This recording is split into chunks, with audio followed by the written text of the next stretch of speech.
কিভাবে সঠিক নিয়মে জিমেইল অ্যাকাউন্ট ডিলিট করতে হয় সেই প্রসেসটি স্টেপ বাই স্টেপ আজকের এই ভিডিওতে আমি আপনাদেরকে দেখিয়ে দেব। প্রসেসটি জানতে ভিডিওটি শেষ পর্যন্ত মনোযোগ সহকারে দেখুন। ওকে ভিউয়ার্স, অলরাইট, আপনারা আপনাদের জিমেইল অ্যাকাউন্ট ডিলিট করার জন্য আপনাদের মোবাইল ফোন থেকে জিমেইল অ্যাপ্লিকেশনটি ওপেন করবেন। জাস্ট জিমেইল অ্যাপ্লিকেশনটি ওপেন করার পরে এখানে ওপরে দেখতে পাচ্ছেন জিমেইলের লোগো শো করছে। আপনারা জিমেইলের লোগোতে ক্লিক করে দিবেন এবং তারপরে এখানে দেখতে পাচ্ছেন ম্যানেজ ইওর গুগল অ্যাকাউন্ট নামে একটি অপশন রয়েছে।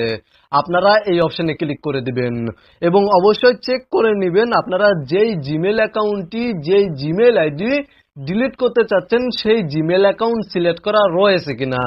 এবং এখান থেকে ম্যানেজ ইওর গুগল অ্যাকাউন্ট এই অপশনে ক্লিক করার পরে আপনাদের স্ক্রিন লক চাইতে পারে।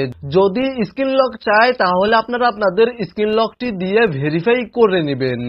তাহলে আপনাদের সামনে এই ধরনের একটি ইন্টারফেস শো করবে এবং এখান থেকে আপনারা নিচে চলে আসবেন।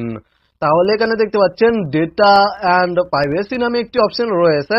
আপনারা জাস্ট এই অপশনে ক্লিক করে দিবেন এবং এখান থেকে একটু নিচে চলে আসবেন। জাস্ট একটু নিচে চলে আসবেন তাহলে ডাউনলোড ইওর ডেটা নামে একটি অপশন পেয়ে যাবেন। আপনারা জাস্ট এই অপশনে ক্লিক করে দিয়ে আপনাদের জিমেইল অ্যাকাউন্টের ডেটা ডাউনলোড করতে পারবেন। আপনাদের জিমেইল অ্যাকাউন্টে যদি কোনো কন্ট্যাক্ট নাম্বার সেভ করা থাকে বা কোনো ফটো ভিডিও যদি গুগল ড্রাইভে রাখা থাকে বা আপনাদের জিমেইল অ্যাকাউন্টের মাধ্যমে যদি Facebook account, Instagram account, TikTok account খোলা থাকে সেই অ্যাকাউন্টগুলো অটোমেটিক ডিলিট হয়ে যাবে বা ডিলিট হয়ে যেতে পারে।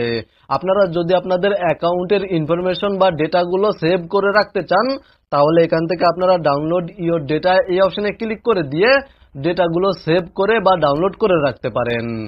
এবং তারপরে এখানে দেখতে পাচ্ছেন জাস্ট এখান থেকে একটু নিচে চলে আসবেন তাহলে এখানে দেখতে পাচ্ছেন ডিলিট ইওর গুগল অ্যাকাউন্ট নামে একটি অপশন রয়েছে। আপনারা আপনাদের গুগল অ্যাকাউন্ট বা জিমেইল অ্যাকাউন্ট ডিলিট করার জন্য এই অপশনে ক্লিক করে দিবেন। এই অপশনে ক্লিক করার পরে জাস্ট কিছুক্ষণ অপেক্ষা করবেন এবং আপনাদের স্ক্রিন লক চাইলে স্ক্রিন লক দিয়ে ভেরিফাই করে নেবেন অথবা আপনাদের জিমেইল অ্যাকাউন্টের পাসওয়ার্ড চাইলে জিমেইল অ্যাকাউন্টের পাসওয়ার্ড সাবমিট করে দিবেন।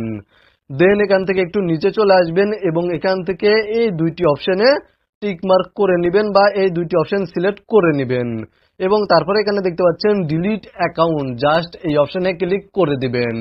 ডিলিট অ্যাকাউন্ট এই অপশনে ক্লিক করার পরে কিছুক্ষণ অপেক্ষা করবেন তাহলে আপনাদের জিমেইল অ্যাকাউন্ট অটোমেটিক আপনাদের মোবাইল ফোন থেকে লগ আউট বা সাইন আউট হয়ে যাবে এবং আপনাদের জিমেইল অ্যাকাউন্টটি ডিলিটের প্রসেসে চলে যাবে। এবং আপনারা যদি আপনাদের জিমেইল অ্যাকাউন্ট কিছুদিন লগ ইন করা থেকে বিরত থাকেন তাহলে কিছুদিন পরে অটোমেটিক আপনাদের জিমেইল অ্যাকাউন্টটি ডিলিট হয়ে যাবে, পার্মানেন্টলি ডিলিট হয়ে যাবে। মূলত আপনারা ভিডিওতে দেখানো এই নিয়মে আপনাদের জিমেইল অ্যাকাউন্ট ডিলিট করতে পারবেন। ভিডিওটি দেখে উপকৃত হয়ে থাকলে অবশ্যই কমেন্টে জানাবেন।